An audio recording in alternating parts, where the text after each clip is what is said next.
2-3 दिन से जानबूझ करके अपना चेहरा ऐसे बनाया कि बहुत चिंता में है। मंत्री जी ने 3 दिन बाद बड़े संकोच में पूछा, राजन आप बहुत चिंतित दिखते हैं, क्या बात है?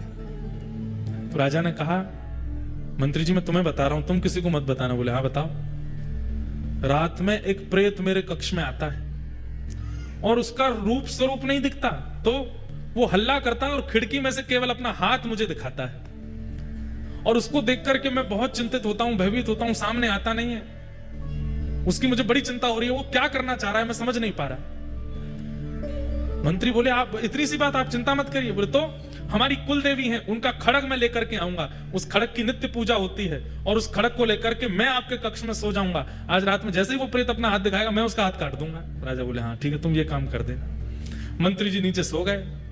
राजा चुपचाप उठ करके गए, बाहर जाकर के खिड़की में से हल्ला करके जैसे ही अपना हाथ अंदर किया, मंत्री जी ने खड़ग उठा करके हाथ काट दिया।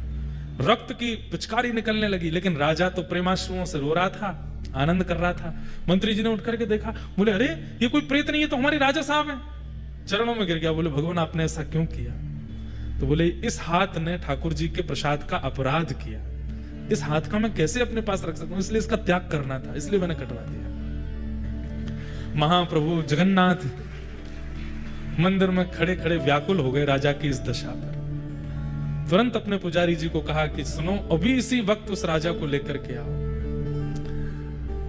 राजा के पास गए तो हाथ कटा हुआ है, मल्लम पट्टी लगा रखी थी। बोले ठाकुर जी ने स्वप्नादेश किया है, आपको बुलाया मंदिर में।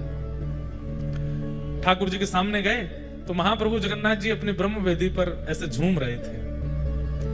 राजा बोले नाथ आज मुझे लगता है कि मेरी सेवा पूर्ण हो गई। बोले क्यों?